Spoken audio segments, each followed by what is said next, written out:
मैं हूं ममता चोपड़ा। और जब हम बात करते हैं खबरों की, तो आज के दिन भी बहुत सारी खबरें हैं जो इस वक्त सुर्खियां बटोरती नजर आ रही हैं, जिसमें अरविंद केजरीवाल की जहां पर दिल्ली हाई कोर्ट में सुनवाई है, तो वहीं राजनीति के मोर्चे पर भी अगर हम देखें तो उत्तर प्रदेश में भाजपा की बैठक हो चुकी है खत्म, जिसमें उपचुनावों को लेकर हुआ है मंथन। तमाम और खबरें भी होंगी, साथ में बात होगी मौसम की, क्योंकि बाढ़ और बारिश का कहर भी लगातार जारी है और आज है आषाढ़ एकादशी भी। लेकिन सबसे पहले शुरुआत हेडलाइंस के साथ। दिल्ली में शराब नीति घोटाले के आरोपी अरविंद केजरीवाल की जमानत याचिका पर हाईकोर्ट में सुनवाई जारी। सीबीआई द्वारा की गई गिरफ्तारी को केजरीवाल ने दी है चुनौती।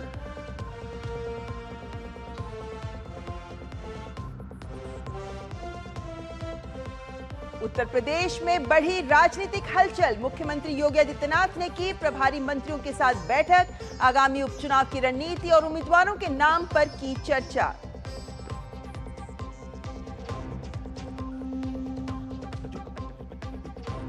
जम्मू कश्मीर के डोडा में छिपे आतंकवादियों की तलाश जारी। देसा के करलान इलाके में फिर हुई मुठभेड़।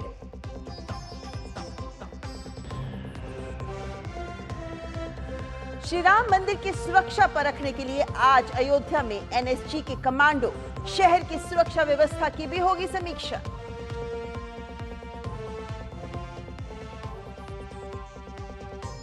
ओमान में बड़ा समुद्री हादसा। तेल टैंकर के पलट जाने से 13 भारतीयों सहित 16 लोगों का पूरा दल लापता। तलाश जारी।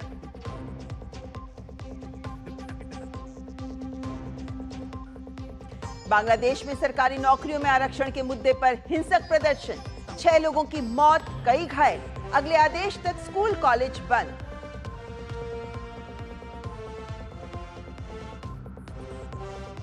देश के अलग अलग हिस्सों में जारी है भारी बारिश का दौर। यूपी के कई इलाकों में बारिश के साथ वज्रपात की चेतावनी। केरल में अगले 4 दिनों तक भीषण वर्षा का अलर्ट। असम में बाढ़ की स्थिति में हो रहा है सुधार। बाढ़ प्रभावितों की संख्या घटकर करीब 4 लाख हुई।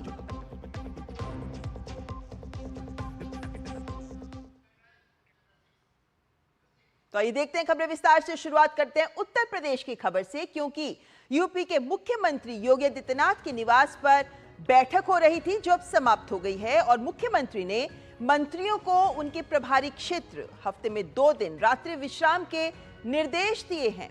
तो बैठक से खबर आ रही है कि 10 सीटों के उपचुनाव को लेकर मुख्यमंत्री योगी आदित्यनाथ ने सभी प्रभारी मंत्रियों से मुलाकात की है और इस बैठक में हर समूह से अलग अलग उनके क्षेत्र का हाल भी जाना।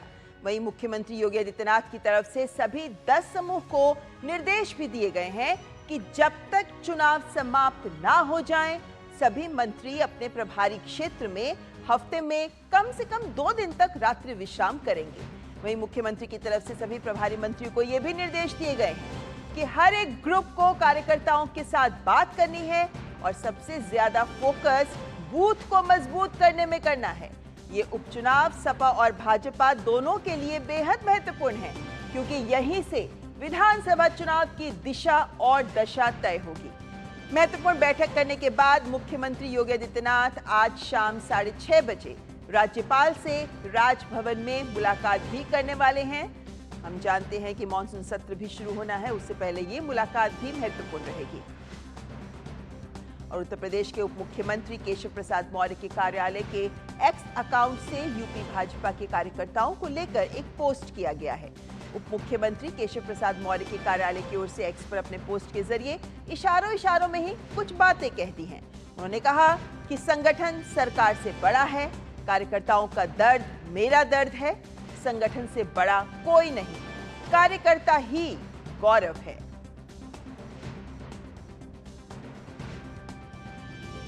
तो उत्तर प्रदेश में 10 विधानसभा सीटें हैं जिन पर उपचुनाव होना है, और जिस तरीके से लोकसभा में उत्तर प्रदेश से भाजपा को नुकसान हुआ, उसके बाद आज हुई ये बैठक बहुत महत्वपूर्ण हो गई। और इस बैठक में इन्हीं 10 सीटों को अपने नाम करने के लिए भाजपा ने रणनीति बनाई है। हमारे साथ इस वक्त सीधे विकास सिंह लखनऊ से हमारे साथ जुड़ रहे हैं। तो विकास, कह सकते हैं कि अब रणनीति तैयार है विधानसभा उपचुनाव को लेकर, लेकिन कुछ बड़े निर्देश दिए गए हैं। स्पष्ट लगता है कि अब मोर्चा बंद कर लिया गया है, लेकिन तैयार है भाजपा इस उपचुनाव के लिए। क्या कहेंगे आप?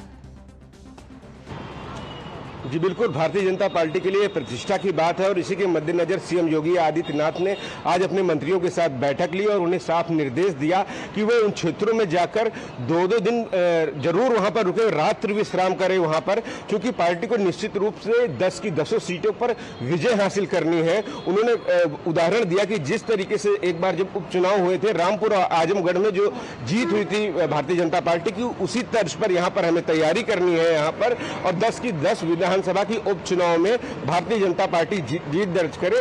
इसके लिए लगातार रणनीति जो बनाई गई है कि वहां पर लगातार ये जो बड़े मंत्री हैं जिनको जिम्मेदारी दी गई है 10 विधानसभाओं की, वो वहां पर लगातार नजर बनाए रखें, वहां रात्रि विश्राम करें, वहां के बारे में जानकारी दें, यहाँ पर क्या कुछ वहां तैयारियां करनी है। आज हुई बैठक में तमाम सारे मंत्रियों के साथ वहां पर गहन विचार विमर्श किया गया, वहां के समीकरणों की बात की गई, वहां पर जातीय समीकरणों की बात की गई, खासतौर से वहां पर किस जो प्रत्याशी वहां पर उतारेंगे वो किस तरीके से वहां पर जीत हासिल करेंगे, इन सब विषयों पर गंभीरता से बात हुई है। और इसके बाद मुख्यमंत्री योगी आदित्यनाथ ने इन मंत्रियों को निर्देश दिया है कि आप जाइए वहां पर काम करिए, वहां पर रात्रि विश्राम करिए, पार्टी की नीतियों को बताइए, वहां पर केंद्र और सरकार की उपलब्धियों को बताइए। और आप जी विकास ये बताइए मुझे, क्योंकि अभी हाल ही में तो लोकसभा चुनाव समाप्त हुए हैं और आज जो संकेत दिया गया वो ये दिया गया कि आपको बूथ स्तर तक मजबूत करना है सबको और कार्यकर्ताओं से संवाद बढ़ाना है। ऐसा क्या संकेत मिला है पार्टी को कि अब इन उपचुनावों को लेकर इस पर बात की जा रही है, जबकि उम्मीद ये की जानी चाहिए कि लोकसभा चुनावों में जो तैयारी रही भाजपा की उसी के आधार पर उपचुनावों में भी उतरा जाए? देखिए, लोकसभा चुनाव भारतीय जनता पार्टी ने यहां पर जो अपेक्षा की थी उसके अनुसार उत्तर प्रदेश में परिणाम नहीं आए। हालांकि तीसरी बार प्रधानमंत्री के नेतृत्व में सरकार बनती है जो ऐतिहासिक है, लेकिन जो योगदान उत्तर प्रदेश से जाना चाहिए था, जो लक्ष्य रखा गया था, जो अभी तक परिणाम 2014 से लेकर अब तक आ रहे थे, वो परिणाम यहां पर नहीं है। जबकि 19 में बहुजन समाज पार्टी और सपा का गठबंधन हुआ था, उसके बावजूद भी भारतीय जनता पार्टी ने 64 सीटें यहां से जीती थी। यहां 24 में जब भारतीय जनता पार्टी 33 सीटें ही जीतती है तो ये बिल्कुल सोचने पे मजबूर हो जाते हैं कि वो लक्ष्य जो भारतीय जनता पार्टी ने रखा था वो पूरा क्यों नहीं हुआ।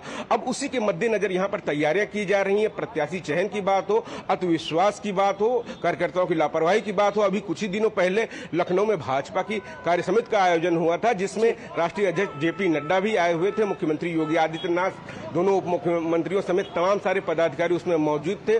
वहां पर भी रणनीति बनाई गई है। अब भारतीय जनता पार्टी इस लक्ष्य को लेकर चल रही है, 2027 में फिर से एक बड़ी जीत हासिल करेगी। लेकिन उससे पहले जो ये 10 विधानसभा के उपचुनाव हैं, 10 की 10 सीटों पर जीत हासिल करने के लिए पूरी तैयारी की जाए, कोई चूक न रह जाए। और एक लक्ष्य रखा गया है, वहां पर इन मंत्रियों को दिया गया है, वहां पर मंत्री प्रभारी जो बना दिए गए हैं।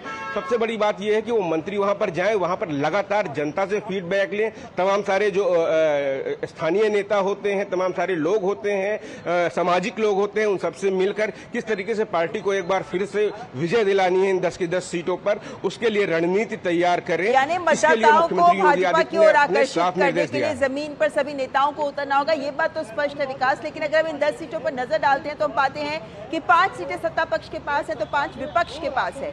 कौन सी ऐसी सीटें हैं जिन पर चुनौती अधिक लग रही है, जिन पर जोर भी ज्यादा लगाना पड़ सकता है?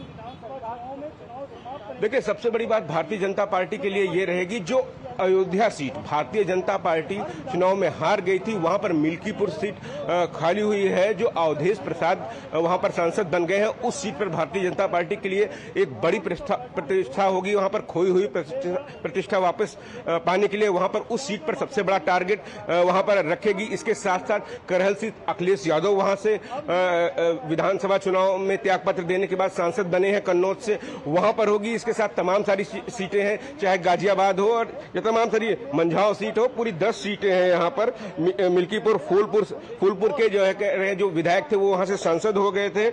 करहल है, खैर है, गाजियाबाद की सीट है, मीरापुर की सीट है, मंझाओं की सीट है, कटहरी की सीट है। इस तरह तमाम ये जो 10 सीटें हैं, 10 में 5 सीटें विपक्ष के पास हैं। उन्हीं 5 सीटों पर भारतीय जनता पार्टी का लक्ष्य है कि वो सीटें जीते जो सीटें स्वयं जीत रखी हैं, वो तो उनको पाना ही पाना होगा। लेकिन उन सीटों पर, जिन सीटों पर विपक्ष ने जीत हासिल की थी यहाँ पर 2022 के चुनाव में, उसको भी वापस एक बार अपने पाले में ले आया जाए। यही भारतीय जनता पार्टी के लिए एक जोश और उत्साह नया बढ़ाने के लिए, आगे बढ़ने के लिए बड़ा कदम होगा ये।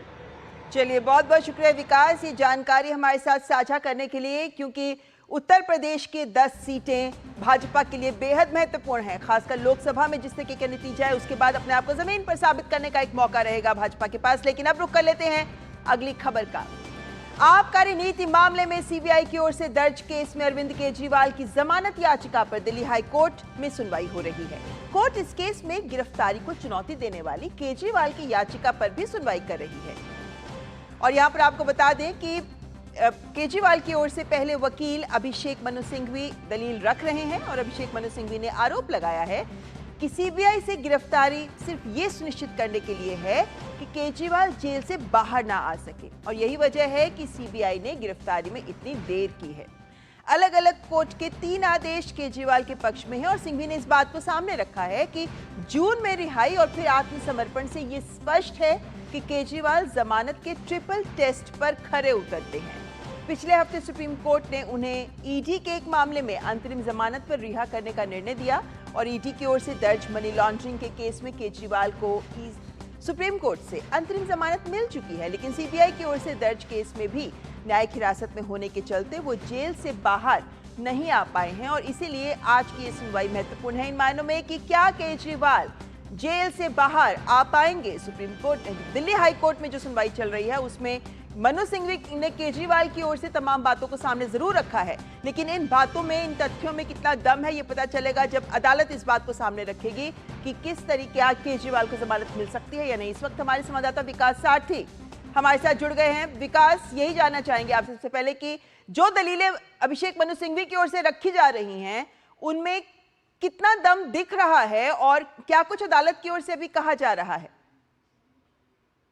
जी ममता, जहां तक दलीलों की बात है तो वो लगभग वही हैं जो ईडी के मामले में दी गई थी। यहाँ पर एक अतिरिक्त बात ये कही जा रही है, अभिषेक मनु सिंघवी की तरफ से कही गई कि सारी कोशिश इस बात को लेकर है कि किसी तरह से अरविंद केजरीवाल को जेल में रखा जाए और बाहर ना आ पाए, वो ये आरोप लगाया गया है। हालांकि सीबीआई के वकील जो इस वक्त बहस कर रहे हैं उन्होंने इन आरोपों का खंडन किया। उन्होंने कहा कि पहली बात, केजरीवाल की ओर से जब ये कहा जा रहा है कि उनको बुलाया गया तो ये नहीं बताया गया था समन के वक्त कि वो आरोपी हैं, गवाह हैं, उनकी क्या भूमिका है। सीबीआई ने भी यही कहा कि इसका मतलब ये नहीं है, उनको जिस सेक्शन 160 के तहत बुलाया गया उसमें आरोपी को, ये गवाह को या किसी भी ऐसे व्यक्ति को बुलाया जाता है जो उस पर्टिकुलर केस के फैक्ट्स के बारे में जानकारी रखता है। इसीलिए उनका ये कहना कि सीबीआई इस बात को लेकर तय नहीं कर पा रही थी कि अरविंद केजरीवाल को आरोपी बनाना है या नहीं बनाना है, ये गलत है। पूछताछ के लिए जब उनको बुलाया गया था तो उनको इसलिए बुलाया गया था कि वो उस केस के फैक्ट से जुड़ी बातें अपनी रखें। दूसरा, यहाँ पर सीबीआई की तरफ से ये कहा जा रहा है कि ये आरोप पूरी तरह बेबुनियाद है कि उनको जेल में रखने की कोई कोशिश है। अगर वो डिले हुआ है सीबीआई के केस में तो उसकी अपनी वजह है। सीबीआई के पास जो दस्तावेज थे उनके वेरिफिकेशन, खासतौर से अरविंद केजरीवाल मुख्यमंत्री हैं, उनके बारे में उनको गिरफ्तारी से पहले जो जरूरी अनुमतियां होती हैं, सैंक्शंस होते हैं, वो उसको लेने में समय लगता है। और तीसरा, सीबीआई का यह कहना है कि अगर हमें अरविंद केजरीवाल को निशाना बनाना होता कि वो जेल से बाहर ना आने पाए तो ईडी मामले में जैसे ही सुप्रीम कोर्ट ने उनको अंतरिम जमानत दी थी चुनाव के लिए, हम उस वक्त भी उनको गिरफ्तार कर सकते थे। लेकिन हमने सुप्रीम कोर्ट का जो फैसला था उसकी जो स्पिरिट थी उसको देखते हुए उस वक्त अरविंद केजरीवाल को तब इसलिए गिरफ्तार नहीं किया। ऐसे में ये कहना कि कोई टाइमिंग सीबीआई ने कैलकुलेटेड तरीके से अरविंद केजरीवाल को गिरफ्तार किया है, ये पूरी तरह से गलत है। पूरी प्रक्रिया का पालन सीबीआई कर रही है। जो टाइमलाइन है वो वही टाइमलाइन है जो सभी मामलों में इस तरह से एजेंसी लेती है, समय जो लेती है। नहीं, लेकिन विकास, जब बात होती है ईडी के मामले की तो ठीक है, पीएमएलए के तहत मामले में उनको गिरफ्तार किया गया था और बेल मिलने में, जमानत मिलने में इसी वक्त से, क्योंकि उसमें प्रावधान अलग है। लेकिन जो सीबीआई का मामला है उसके आधार पर, चूंकि सुप्रीम कोर्ट ईडी के मामले में पहले ही बेल दे चुकी है, जमानत दे चुकी है, ऐसे में उसका कितना असर इस केस पर पड़ता नजर आता है, या क्या उस परिप्रेक्ष्य में भी इसमें इनको जमानत मिलने की संभावना दिखती है? देखिए, उस मामले में कोर्ट ने मेरिट्स पर नहीं दिया है क्योंकि उसमें ईडी का जो गिरफ्तारी की पूरी प्रक्रिया थी, नोटिस जो भेजे गए थे अरविंद केजरीवाल को पूछताछ में शामिल होने के लिए, वो सारी चीजें ममता सुप्रीम कोर्ट ने अभी उन पर कोई अंतिम निर्णय नहीं लिया है, लार्जर बेंच को रेफर किया गया है। तो एक ये देखते हुए कि अरविंद केजरीवाल पहले ही 3 महीने जेल में रह चुके हैं, इसीलिए कोर्ट ने उनको अंतरिम जमानत ईडी मामले में दी है। वो बेल मेरिट्स पर नहीं है, इसलिए उसका हवाला यहां पर भले ही दे भी रहे हैं अभिषेक मनु सिंघवी, उससे कुछ खास उनको हासिल नहीं होगा क्योंकि वो पूरी तरह से अलग मामला है। वो पीएमएलए एक्ट के इंटरप्रिटेशन से जुड़ा हुआ है।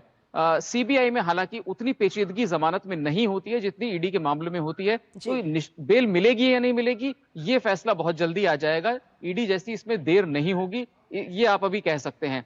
उस केस को साइड करके कोई फायदा सीबीआई मामले में अरविंद केजरीवाल को मिलेगा, ये कहना मुश्किल है, क्योंकि वो मेरिट्स पर दी गई बेल नहीं है। वो सिर्फ एक नेचुरल जस्टिस को ध्यान में रखते हुए, क्योंकि लार्जर बेंच को कितना समय लगेगा सुनवाई में, तब तक आरोपी को जेल में नहीं रखा जाना चाहिए, इस सोच के साथ कोर्ट ने उनको अंतरिम जमानत दी है। जी, सीबीआई की ओर से, क्योंकि विकास हर बार हमने ये भी देखा है, खासकर ईडी के मामले में भी, कि सुप्रीम कोर्ट ने कुछ दलीलें सामने रखी थी और उसमें सुप्रीम कोर्ट ने कुछ बातें सामने रखी थी जिसमें इस बात को स्पष्ट रखा गया था कि जो एजेंसी काम कर रही है उसको कुछ ठोस तर्क के आधार पर एक पूरा केस प्रॉपर फाइल समय के अंदर करना चाहिए।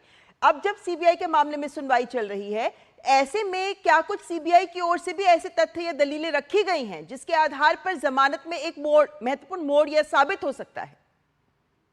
देखिए, सीबीआई ने सबसे पहले ये कहा कि ये क्रिमिनल कॉन्स्पिरेसी का जो मामला है, वहां पे मनी ट्रेल का मामला चल रहा था, ईडी में जो रिश्वत का पैसा लिया गया वो सारी बातें चल रही थी, हवाला, इस तरह की बातें। लेकिन जो मेन क्रिमिनल कॉन्स्पिरेसी है, जो वो सीबीआई के मामले में स्थापित करनी है जांच एजेंसी को। और कोर्ट ने यह भी कहा कि जिन लोगों को जमानत दी गई है अब तक, वो केवल ऐसे लोग थे जो अपने आकाओं के हुक्म पर काम करते थे, वो बहुत ही प्रभावशाली लोग नहीं थे, इसीलिए उनसे तुलना करना भी, अरविंद केजरीवाल लगातार ये भी कह रहे हैं कि बहुत सारे लोगों को जमानत मिल गई।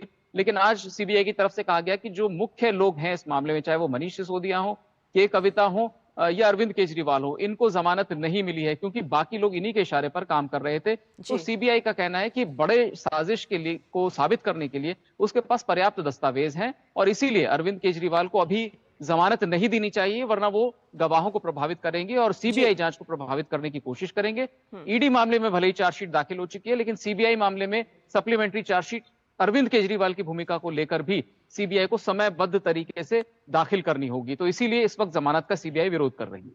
चलिए, फिर इंतजार रहेगा। जैसा आपने कहा कि अदालत जल्द ही इस पर फैसला दे सकती है, तो देखना होगा कि अदालत इन्हें जेल से जमानत देती है या नहीं। फिलहाल बहुत बहुत शुक्रिया विकास, हमारे साथ तमाम जानकारी साझा करने के लिए। तो अरविंद केजरीवाल के मामले पर इस वक्त दिल्ली हाईकोर्ट में सुनवाई चल रही है। यहाँ पर रुकेंगे एक ब्रेक के लिए, लेकिन ब्रेक के बाद हाजिर होंगे कुछ और महत्वपूर्ण खबरों के साथ। आप देखते रहें मिड डे प्राइम।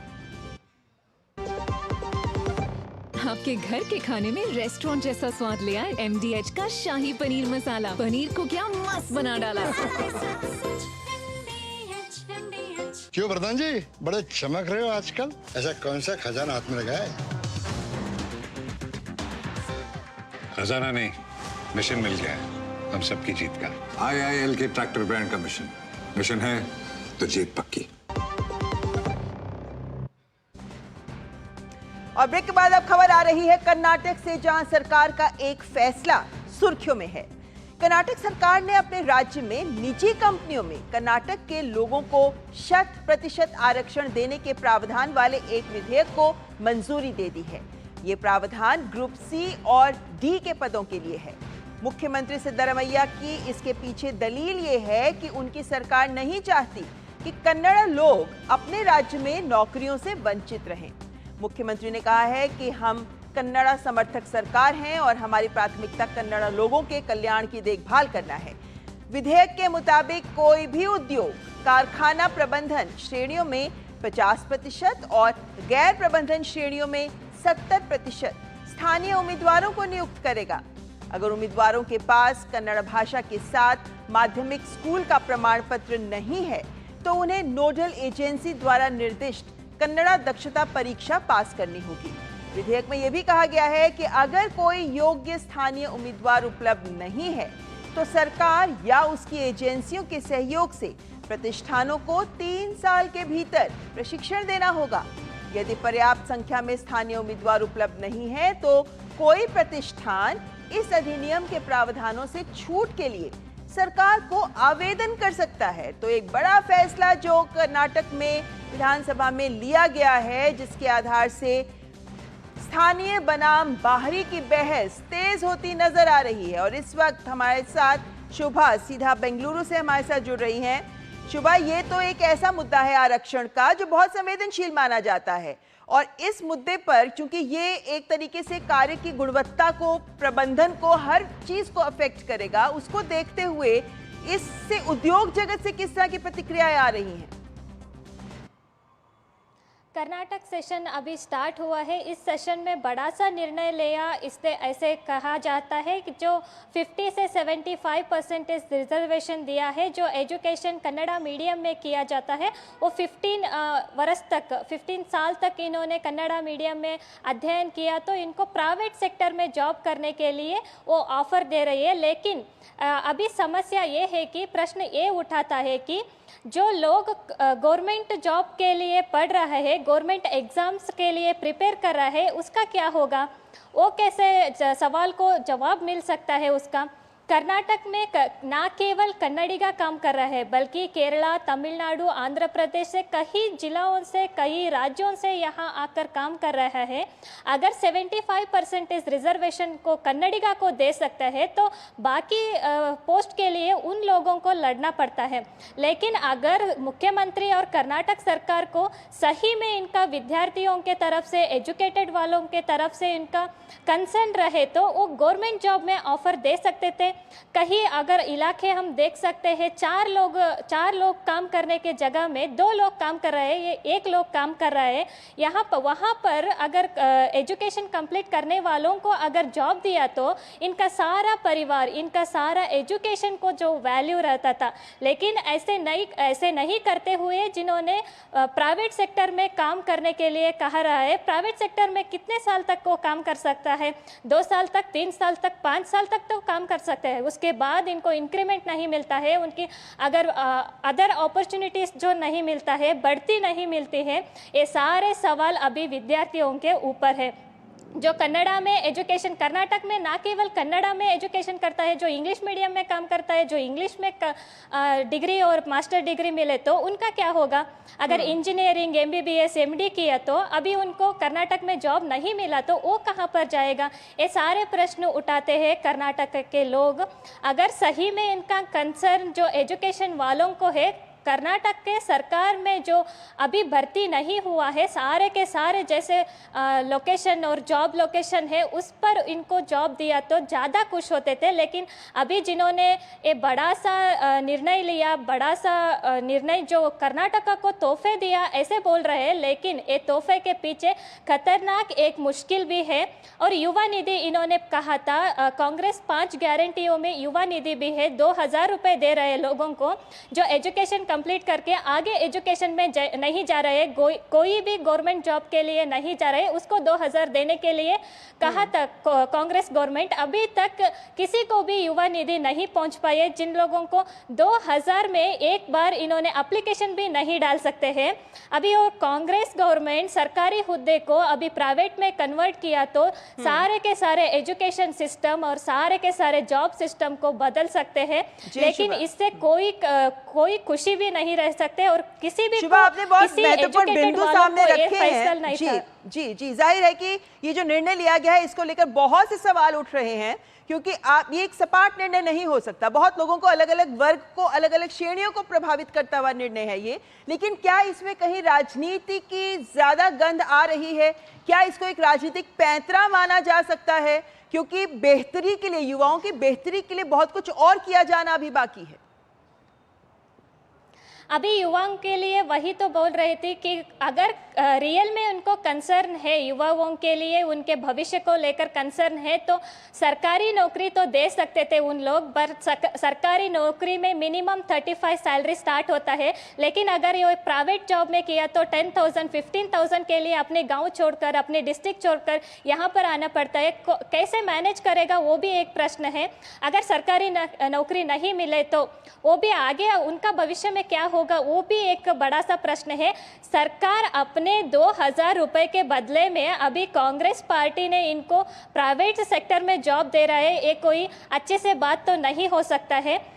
लोगों का भी कहना ये है कि अगर उनको ऐसे निर्णय लिया, बल्कि इन्होंने किसी को ना पूछा ना लिया। यहाँ पर अगर हम स्थानीय युवाओं के से आगे बढ़कर अगर इसको सोचते हैं, क्योंकि हम जानते हैं कि बेंगलुरु जैसा शहर जो बहुत औद्योगिक शहर है और ऐसे में बाहर से बहुत सारे लोग आकर यहाँ काम करते हैं और वो इस वजह से संभव हो पाता है कि वो एक क्वालिटी वर्क दे पाते हैं, गुणवत्तापरक कार्य दे पाते हैं। वो ऐसे में स्थानीय बनाम बाहरी का मुद्दा भी इसको लेकर गरमा सकता है और ये कितना अहित कर सकता है इस राज्य का। कर्नाटक में अभी इन्होंने आईटी, बीटी और कंपनियों में प्राइवेट सेक्टर में जॉब करने के लिए फैसला उठाया है। इसके तरफ से हम ट्रेनिंग भी दे सकते थे। गवर्नमेंट के तरफ से अगर इन्होंने परमिशन लेके इनको इतने पीरियड तक ट्रेनिंग दे के इन्होंने जॉब किया तो वो भी अलग बात है, लेकिन ऐसे नहीं करते हुए इन्होंने डायरेक्ट अनाउंसमेंट किया, जिसके लिए आज काम कर रहे हैं उसी को भी तकलीफ है और आगे काम के लिए जा रहे हैं उसी को भी तकलीफ है। यहाँ पर हम खासगी कंपनियों से भी बात कर सकते हैं, जो उनका क्या कहना है। अगर वो कन्नडिगा को लेते हैं जॉब के लिए, उनको प्रिपेयर करना पड़ता है ना, ये सारे प्रश्न अभी उठ रहा है जी। लेकिन ऐसे में उद्योग जगत से भी किस तरह की प्रतिक्रियाएं आ रही हैं, क्योंकि अभी तक सुनने को आ रहा है शुभा कि उसमें ये बात लगातार सामने आ रही है कि उनका ये कहना है उद्योग जगत का कि आप एजुकेशन सिस्टम को मजबूत करिए, उद्योग जगत को, निजी उद्योग जगत को अपने तरीके से नौकरियां देने के लिए फोर्स करने की बजाय कुछ जमीनी बदलाव करिए, ताकि कर्नाटक के युवा में ही ज्यादा क्षमता हो और कौशल भी ज्यादा हो उनमें। उद्योग जगत से क्या प्रतिक्रिया इस वक्त? अगर सिर्फ उद्योग के बारे में बताया, बल्कि इन्होंने एजुकेशन सिस्टम को स्ट्रॉन्ग करते हुए इनको ट्रेनिंग दिया, तो ना केवल कर्नाटक, ओवरऑल भारत में ये लोग काम कर सकता है, अदर स्टेट में भी काम कर सकता है। लेकिन सरकार ने कोई राजनीति ऐसा रचा है कि लोगों को यहाँ पर ही रहना है और कम रेट में और कम पेमेंट में इनको अभी काम देने की सुझाव दे रहे हैं। चलिए शुभा, बहुत बहुत शुक्रिया इस खबर पर ये जानकारी हमें देने के लिए। तो जाहिर है कि आरक्षण का मुद्दा कर्नाटक के लिए भी कोई नया नहीं है, पहले भी ये मुद्दे उठ चुके हैं और खासतौर पर उद्योग जगत को लेकर भी ये बातें पहले भी सामने आई हैं। लेकिन देखना होगा कि ये अब क्या रुख ले पाता है, क्योंकि जाहिर है कि अब ये मुद्दा अदालत तक भी पहुंचेगा और वहां पर क्या रुख लेगा ये वो देखने वाली बात होगी। फिलहाल आइए रुख कर लेते हैं अगली खबर का, जो तमिलनाडु से आ रही है, क्योंकि तमिलनाडु के मदुरई शहर में तमिलर कच्ची पार्टी के एक कार्यकर्ता की हत्या के बाद 4 लोगों को गिरफ्तार कर लिया गया है। इस घटना को लेकर पुलिस ने कहा है कि सुबह टहलते समय कार्यकर्ता की हत्या कर दी गई थी। प्रारंभिक जांच के दौरान यह पता चला कि संपत्ति के बंटवारे विवाद की वजह से ये घटना हुई है। तो पुलिस की ओर से ये बात स्पष्ट की गई है कि राजनीतिक कारण नहीं है, बल्कि आपसी रंजिश का मामला है।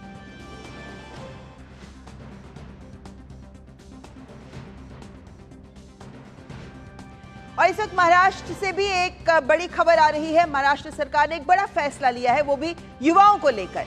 मुख्यमंत्री एकनाथ शिंदे ने एक बड़ा ऐलान किया है और महिलाओं के बाद अब प्रदेश के युवाओं के लिए सरकार योजना लेकर आई है। और युवाओं को लेकर जो बड़ा ऐलान किया गया है उसमें यह कहा गया है कि 12वीं पास करने वाले युवाओं को 6,000 रुपए प्रति महीना दिया जाएगा। यानी पहले महिलाओं के लिए और अब युवाओं के लिए इस तरह की लोक लुभावनी पहल सरकार की ओर से, जिसमें यह कहा गया है कि 12वीं पास करने वालों को तो मिलेगा ही पैसा, लेकिन डिप्लोमा पास करने वालों को भी 8,000 रुपए प्रति महीना मिलेगा। डिग्री पास करने वालों को यानी ग्रेजुएशन, पोस्ट ग्रेजुएशन, उन्हें 10,000 रुपए की स्कॉलरशिप भी मिलेगी। तो युवा उद्योगों, कारखानों, कंपनियों में अप्रेंटिसशिप करेंगे, सरकार उन्हें मासिक भत्ता देगी। तो यानी वो ट्रेनिंग भी लेंगे, उन्हें सरकार से पैसा भी मिलेगा। लेकिन एक तरीके से ये कहा जा सकता है कि कोई भी युवा पैसे की तंगी उसको ना हो, इसको लेते हुए राज्य सरकार की ओर से, महाराष्ट्र सरकार की ओर से, शिंदे सरकार की ओर से ये बड़ा फैसला लिया गया है। पहले महिलाओं के लिए लिया गया फैसला सामने आया था, जिसके बाद अब युवाओं को लेकर यानी हर स्तर पर शिक्षा के बाद उन्हें सरकार की ओर से सहायता मिलेगी। आप 12वीं पास है तो भी आपको मासिक भत्ता मिलेगा, ग्रेजुएशन करेंगे तो भी मासिक भत्ता और स्कॉलरशिप भी मिलेगी आपको। शिशिर शैलार सीधे मुंबई से हमारे साथ जुड़ गए हैं। शिशिर, क्या बड़ी सोच है सरकार की इस तरह की योजना के पीछे? बिल्कुल, देखिए, हालांकि इस बार अगर देखा जाए तो पिछले सप्ताह में महाराष्ट्र का जो है जो वित्तीय बजट है वो अनुपूरक बजट जो है वो साबित किया गया, पेश किया गया था। उसी बजट में ये घोषणा की गई थी कि महाराष्ट्र के तकरीबन 50,000 युवाओं को जो है मुख्यमंत्री युवा कार्य प्रशिक्षक योजना के अंतर्गत जो है ये लाभ मिलने वाला है। इसमें अगर हम बात करें, जैसे मैंने कहा कि तकरीबन 50,000 युवाओं को इस योजना के अंतर्गत लाभ मिलेगा। वित्त मंत्री अजित पवार ने सदन में जब ये बजट पेश किया गया था पिछले सप्ताह, तो ये कहा था कि जो युवा है, हालांकि इस वक्त अगर देखा जाए तो उनको अच्छा प्रशिक्षण देना और जो कंपनीज महाराष्ट्र में आ रही है उनको एक वर्कफोर्स देने के लिए सरकार ने यह पहल उठाई है। हालांकि इससे पहले अगर देखा जाए तो महाराष्ट्र में मुख्यमंत्री लाडली बहन योजना लाई गई थी। हालांकि उसके बाद ये कहा गया था कि सरकार जो है युवाओं के लिए क्या कदम उठाएगी। तो हालांकि सरकार ने इस पर भी जवाब देते हुए कहा कि सरकार इस पर भी जो है ध्यान बनाए है और इसीलिए मुख्यमंत्री युवा कार्य प्रशिक्षण संस्था जो योजना है वो सरकार द्वारा लाई गई है, जिसके तहत जो युवा है, खासतौर पर जो युवा ट्रेनिंग लेंगे उनको तकरीबन 8,000 रुपए का जो है उसमें अप्रेंटिसशिप दी जाएगी और साथ ही साथ जो युवा ग्रेजुएट है उनको 10,000 तक प्रति माह अप्रेंटिसशिप दी जाएगी। ये बड़ा अगर देखा जाए तो एक योजना महाराष्ट्र सरकार की इस बार लाए है और ऐसे में खास तौर पर महाराष्ट्र की बात करें, जो आंकड़ा फिर से दोहराना चाहूंगा, तकरीबन 50,000 युवाओं को इसका लाभ मिलेगा। लेकिन शिशिर, क्या ऐसे में इस योजना के ऐलान के साथ ही सरकार की ओर से यह भी स्पष्ट किया गया है कि किस आधार पे इनका चयन, युवाओं का चयन किया जाएगा? क्योंकि जाहिर है कि राज्य में 50,000 से बहुत अधिक है तादाद युवाओं की जो 12वीं पास कर रहे हैं या ग्रेजुएशन पास कर चुके हैं। हालांकि इसके लिए पूरी एक समरी जो है सरकार द्वारा दी गई है। जब ये योजना सरकार ने घोषित की तो ऐसे में जो लाभार्थी युवा है खासतौर पर उनके लिए एक पूरी सूची यहाँ पर दी गई है, जिसके तहत जो युवा है वो इसी योजना का लाभ उठा सकते हैं। हालांकि जिसमें अगर देखा जाए तो पारिवारिक आय कितनी होनी चाहिए इसका भी ब्यौरा उनको देना पड़ेगा, उसका विवरण देना पड़ेगा और साथ ही साथ कौन सा कोर्स वो कर रहे हैं। हालांकि कुछ कोर्स सरकार द्वारा भी जो अनुबंधित किए गए हैं उनके तहत जो कोर्स अगर युवा लेते हैं तो जाहिर सी बात है अप्रेंटिसशिप इनको मिलेगी।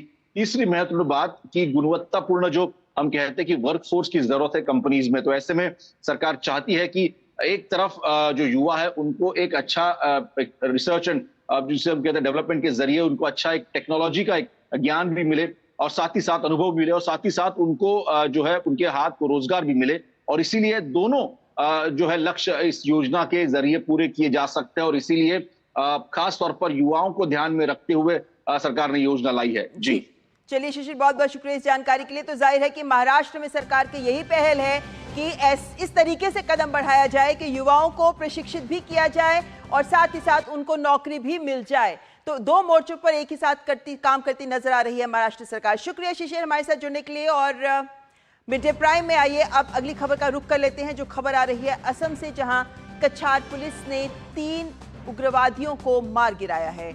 और इस बात की सराहना करते हुए असम के मुख्यमंत्री हेमंत बिस्व शर्मा ने सोशल मीडिया प्लेटफॉर्म एक्स पर लिखा है कि सुबह सुबह एक ऑपरेशन में कछार पुलिस ने असम और पड़ोसी राज्य मणिपुर के 3 हमार उग्रवादियों को मार गिराया।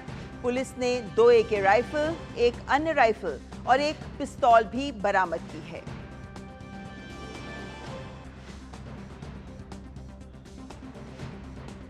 तो ये असम में ऑपरेशन किया गया है कछार पुलिस के द्वारा, जिसमें हमार आतंकवादियों को मार गिराया गया है। तो राज्य की सुरक्षा को लेकर असम पुलिस की ओर से एक महत्वपूर्ण पहल ये की गई है, एक अहम उपलब्धि इसे माना जा सकता है और खासकर तब जब ये असम और मणिपुर की सीमा पर यह ऑपरेशन हुआ है।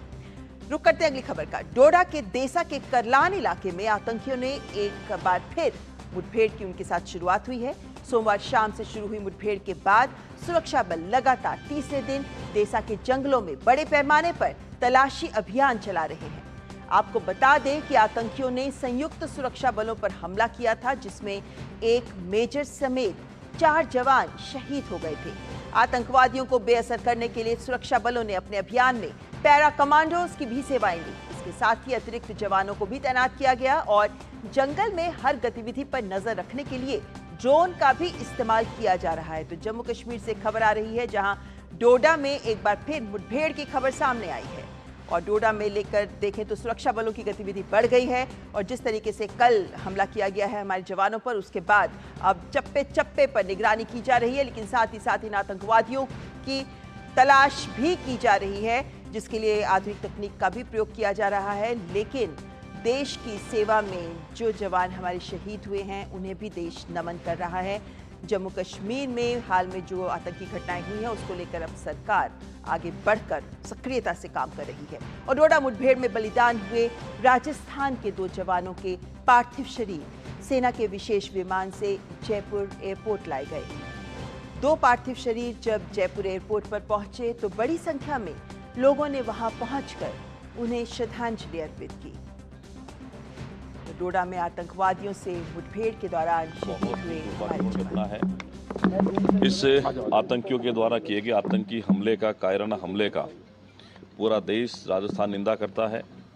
और जिस वीर भूमि के झुंझुनू के 2 लाल शहीद हुए हैं मां भारती की सेवा करते हुए, उनके सम्मान में पूरा राजस्थान खड़ा है। और निश्चित इस कायराना हमले का भारत सरकार, भारतीय सेना पूरी मजबूती के साथ में जवाब देगी। कि ये जो अपने 5 शहीद हुए, सेना के भी भावुक हो गई होगी और उनके मन में भी क्रोध होगा। तो मेरी तरफ से वो 100 नहीं 101% इसका ईंट का जवाब पत्थर से देगी। और अगली खबर का रुख कर लेते हैं। माफिया अतीक अहमद की 25 बीघा बेनामी जमीन अब सरकार की हो गई है। इस जमीन को माफिया अतीक ने साल 2015 में राज मिस्त्री हुबलाल के नाम लिया था। बीते साल इसे उत्तर प्रदेश सरकार ने कुर्क किया था। ये संपत्ति एयरपोर्ट थाना क्षेत्र में है। संपत्ति को चिन्हित करते हुए कुर्क करने के बाद पत्रावली पुलिस कमिश्नर कोर्ट भेजी गई और सुनवाई होने के बाद इस मामले को जिला न्यायालय के गैंगस्टर कोर्ट में भेजा गया। गैंगस्टर कोर्ट ने पुलिस कमिश्नर के कोर्ट के आदेश को बरकरार रखते हुए पूरी संपत्ति को सरकार में निहित करने का आदेश जारी किया। जमीन की सरकारी कीमत करीब 12.5 करोड़ है, जबकि बाजार में कीमत करीब 50 करोड़ आंकी गई है। तो अतीक अहमद की बेनामी संपत्ति पर अब सरकार का कब्जा है।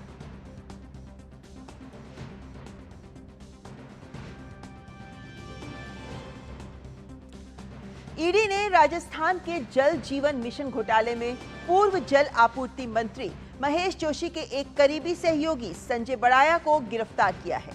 इस मामले में धन शोधन कानून की धाराओं के तहत ईडी द्वारा की गई ये चौथी गिरफ्तारी है।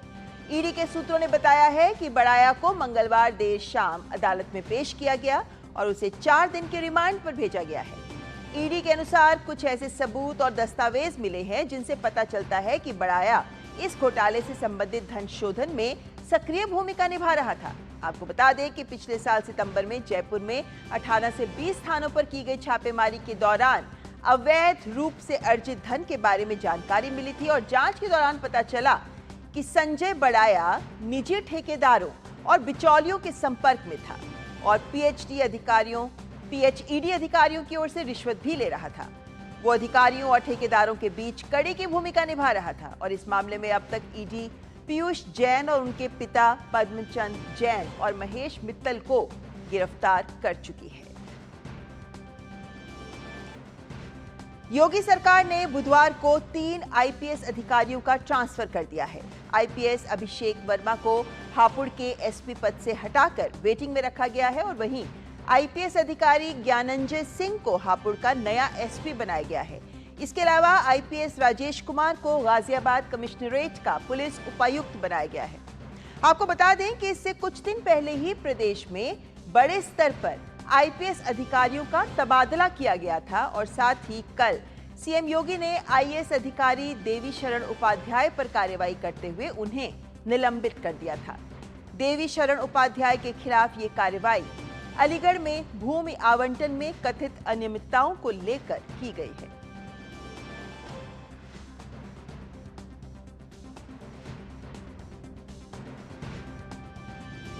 केंद्रीय स्वास्थ्य मंत्री जेपी नड्डा ने आज दिल्ली में केंद्रीय औषधि मानक नियंत्रण संगठन के अधिकारियों के साथ समीक्षा बैठक की है।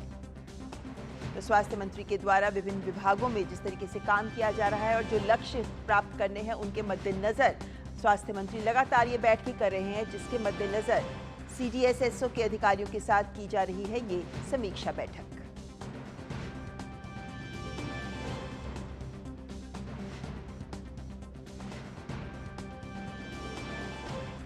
उत्तर प्रदेश में अभी बारिश का सिलसिला जारी रहने वाला है। मौसम विभाग के अनुसार अगले कुछ दिनों तक उत्तर प्रदेश में बारिश की संभावना जताई गई है।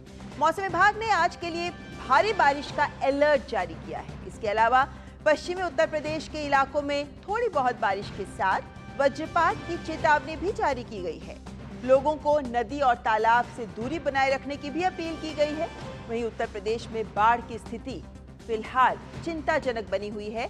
उत्तर प्रदेश के आजमगढ़, मऊ, बलिया, पीलीभीत, शाहजहांपुर, कुशीनगर, श्रावस्ती, बलरामपुर, लखीमपुर खीरी, बाराबंकी, सीतापुर, गोंडा, सिद्धार्थनगर, मुरादाबाद, बरेली और बस्ती सहित 20 जिलों में आई बाढ़ से जनजीवन अस्त व्यस्त हो गया है।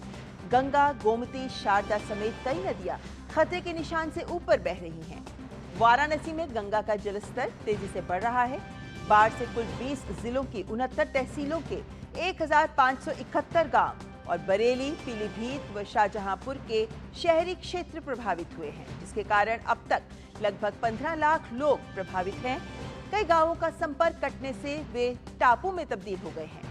मुख्यमंत्री योगी आदित्यनाथ भी बाढ़ की स्थिति पर लगातार नजर बनाए हुए हैं। उन्होंने उच्च स्तरीय बैठक में बाढ़ की ताजा स्थिति की समीक्षा की है और प्रशासन को आवश्यक दिशा निर्देश भी दिए हैं।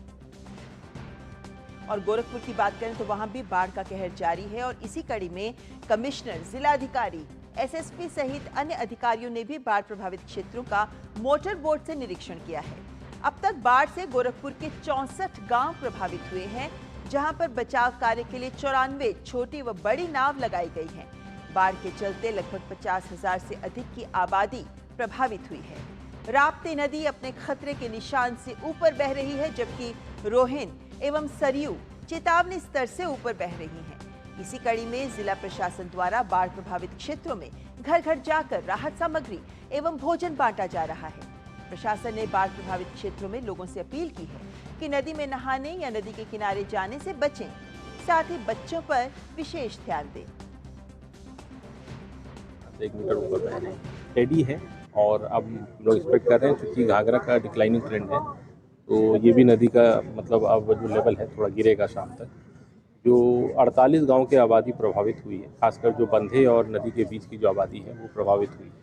तो हम लोग इंश्योर कर रहे हैं सभी को राहत सामग्री, फूड पैकेट डिस्ट्रीब्यूट हो। ड्रिंकिंग वाटर के लिए नगर निगम, नगर पालिका, नगर पंचायत और नगर निगम से हम लोगों ने टैंकर का पोर्टेबल ड्रिंकिंग वाटर का प्रोविज़न किया है। अभी पूरे जनपद का नियर अबाउट 50 to 60,000 के आसपास आबादी प्रभावित हुई है। की वजह से नदियों, तालाबों व अन्य जल स्रोतों में पानी का स्तर बढ़ा हुआ है। इस चीज़ को दृष्टिगत रखते हुए लगातार प्रशासन, पुलिस और अन्य सभी विभागों के अधिकारियों द्वारा क्षेत्रों का भ्रमण किया जा रहा है। जहां जहां आवश्यकता है वहां पर राशन इत्यादि का वितरण किया जा रहा है।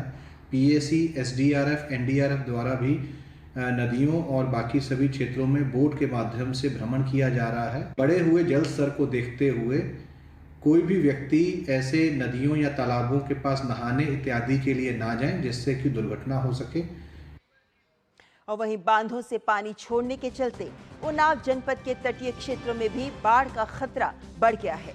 गंगा बैराज से 2 लाख क्यूसेक से अधिक पानी छोड़ने के बाद सदर तहसील के शुक्लागंज क्षेत्र के कई कस्बों में पानी भर गया है। इसको देखते हुए प्रशासन अलर्ट मोड पर आ गया है। आवागमन के लिए नावें लगाई गई हैं। वहीं तहसीलदार के साथ उनकी टीम बाढ़ क्षेत्रों का स्टीमर से निरीक्षण कर रही है।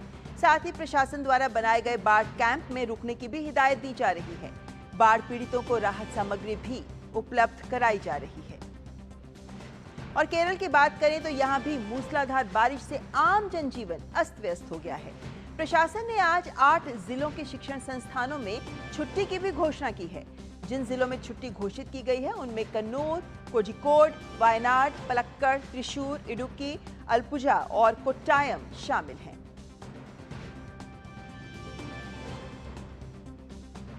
और मौसम की खबर को आगे बढ़ाते हुए बात गुजरात की, जहां कई हिस्सों में पिछले 24 घंटों में भारी बारिश हुई है, जिससे कई इलाके जलमग्न हो गए हैं। गुजरात में आज के लिए मौसम विभाग ने भारी से अति भारी बारिश का अलर्ट भी जारी किया है।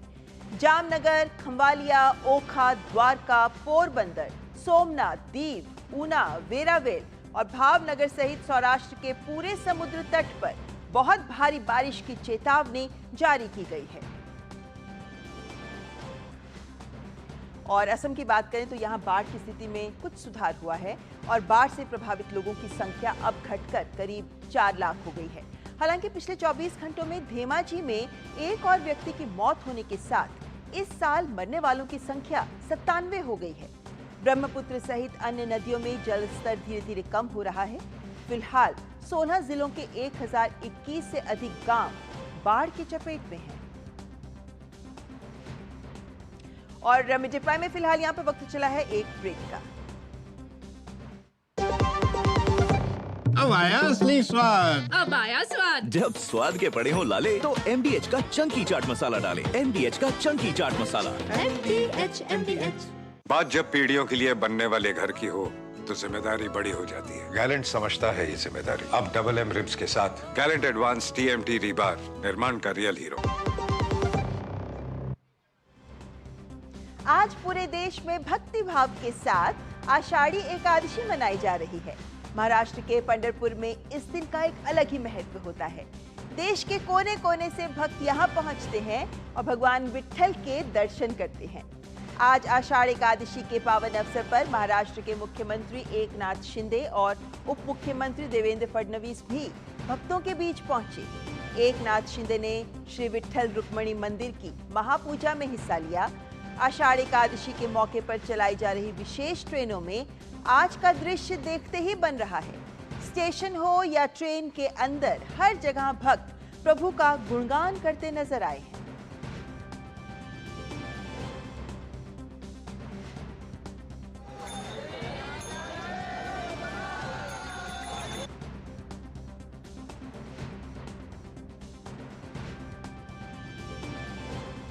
और प्रधानमंत्री नरेंद्र मोदी ने देशवासियों को आषाढ़ी एकादशी की शुभकामनाएं दी हैं।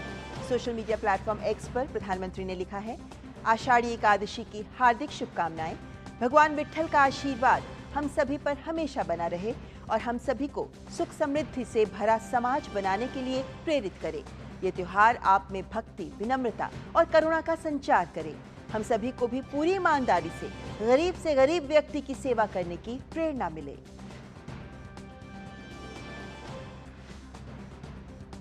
और केंद्रीय गृह मंत्री अमित शाह ने भी देशवासियों को आषाढ़ी एकादशी की शुभकामनाएं देते हुए सोशल मीडिया प्लेटफॉर्म X पर उन्होंने अपनी शुभकामनाएं दी। उन्होंने लिखा है कि सभी को आषाढ़ी एकादशी की हार्दिक शुभकामनाएं। विट्ठल माउली की पूजा के लिए प्रसिद्ध इस मंगल दिवस के अवसर पर सभी वारकरियों भक्तों को शुभकामनाएं। श्री विट्ठल और रखुमाई हम सभी को सुख समृद्धि और प्रगति का आशीर्वाद दे।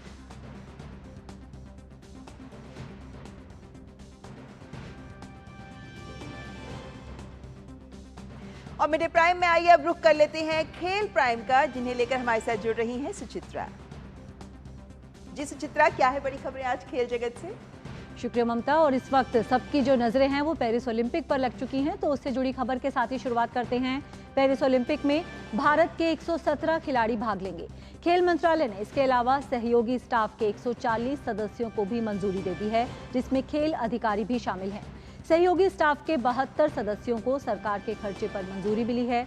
ओलंपिक के लिए जिन खिलाड़ियों ने क्वालिफाई किया था, उनमें से केवल गोला फेंक की एथलीट आभा खटुआ का नाम सूची में नहीं है। पेरिस ओलंपिक में एथलेटिक्स में भारत अपना सबसे बड़ा दल भेजेगा। 29 भारतीय एथलीट इन खेलों में पदक के लिए चुनौती पेश करेंगे, जिसमें 11 महिला और 18 पुरुष खिलाड़ी शामिल हैं। खिलाड़ियों की सूची में सर्वाधिक 29 खिलाड़ी एथलेटिक्स के हैं। उनके बाद निशानेबाजी में 21 और हॉकी में 19 खिलाड़ी हैं।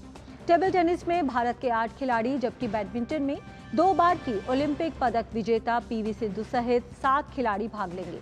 कुश्ती, तीरंदाजी और मुक्केबाजी में 6 खिलाड़ी ओलंपिक में अपनी चुनौती पेश करेंगे। गोल्फ से 4, टेनिस से 3, तैराकी से 2, सेलिंग के 2 और घुड़सवारी, जूडो, रोइंग और भारोत्तोलन से 1 खिलाड़ी इन खेलों में जा रहा है। टोक्यो ओलंपिक में भारत के 119 खिलाड़ियों ने भाग लिया था, जिन्होंने 7 पदक जीते थे। उसमें नीरज चोपड़ा का भाला फेंक में जीता गया ऐतिहासिक स्वर्ण पदक भी शामिल था। और पेरिस ओलंपिक के शुरू होने में अब चंद दिन ही बाकी बचे हैं। ऐसे में आइए जानते हैं कि इस बार के ओलंपिक में कौन कौन सी वे बातें हैं जो पेरिस ओलंपिक को खास बनाती हैं। खेलों का महासमर ओलंपिक शुरू होने को है। ये खेल का एक ऐसा मंच है जिसका दीवाना हर कोई होता है और जहां पदक की तस्वीर को सच करना एक ऐसी कामयाबी के रूप में होता है जिसे ताउम्र याद रखा जाता है। वैसे सबसे अलग हटकर अगर देखा जाए तो इस बार के ओलंपिक में क्या कुछ नया है, तो ऐसी कई बातें हैं जो इस बार के ओलंपिक में पहली बार होंगी। इस बार के ओलंपिक फ्रांस की राजधानी पेरिस में होने जा रहे हैं। ये तीसरा मौका होगा जब फ्रांस की राजधानी पेरिस में ग्रीष्मकालीन ओलंपिक खेल होंगे। इससे पहले पेरिस 1900 और 1924 में पेरिस खेलों की मेजबानी कर चुका है। पेरिस सिर्फ दूसरा शहर होगा जो 3 ओलंपिक खेलों की मेजबानी कर चुका होगा। रूस और बेलारूस के खिलाड़ी न्यूट्रल एथलीट्स। इस बार के ओलंपिक में रूस और बेलारूस के खिलाड़ी अपने अपने देशों का प्रतिनिधित्व नहीं कर पाएंगे। दरअसल रूस यूक्रेन संघर्ष के चलते ये तस्वीर सामने है। स्टेडियम में नहीं होगा उद्घाटन समारोह। इतिहास में पहली बार ओलंपिक खेलों का उद्घाटन समारोह स्टेडियम में नहीं होगा। 26 जुलाई 2024 को हजारों की संख्या में सभी देशों के संबंधित खिलाड़ी साइन नदी के 6 किलोमीटर रास्ते पर नावों में परेड करेंगे। इस भव्य आयोजन को देखने के लिए बड़ी संख्या में लोगों के आने की उम्मीद की जा रही है। ओलंपिक में पहली बार देखने को मिलेगा ब्रेकिंग। ओलंपिक में पहली बार ब्रेक डांसिंग को शामिल किया गया है। पेरिस ओलंपिक में कुल 32 खेलों में खिलाड़ी पदक के लिए प्रतिस्पर्धा करेंगे। निश्चित रूप से कुछ नई बातें इस बार के ओलंपिक के चार्म को बढ़ाएंगी और इस खेल के प्रति खेल प्रेमियों को और आकर्षित करेंगी। Sports desk, DD news. Paris में ओलंपिक के आयोजन को लेकर तैयारी का दौर हर स्तर पर दिख रहा है। ओलंपिक के दौरान यातायात पर कोई असर न पड़े, इसके लिए 185 किलोमीटर लंबी लेन को ओलंपिक के लिए समर्पित किया गया है। देखिए रिपोर्ट। खेल का सबसे बड़ा महाकुंभ ओलंपिक फ्रांस की राजधानी पेरिस में इस बार आयोजित होने जा रहा है। ओलंपिक के शुरू होने में अब जबकि कुछ ही दिन बचे हैं, ऐसे में पेरिस में इसकी व्यापक तैयारियां देखने को मिल रही हैं। एक रिपोर्ट के मुताबिक ओलंपिक खेलों के दौरान बड़ी संख्या में विदेशी पर्यटकों के पेरिस पहुंचने की उम्मीद है। ऐसे में परिवहन व्यवस्था दुरुस्त रहे, साथ ही साथ यातायात में किसी तरह की कोई दिक्कत पेश न आए, इसके लिए पेरिस पुलिस के द्वारा विशेष प्रबंध किए जा रहे हैं। पेरिस पुलिस ने इस कड़ी में 185 किलोमीटर लंबी लेन ओलंपिक के लिए सुरक्षित कर दी है, ताकि ओलंपिक खेलों से जुड़े अधिकारी, खिलाड़ी और अन्य लोगों को यातायात के दौरान कोई परेशानी सामने न आए।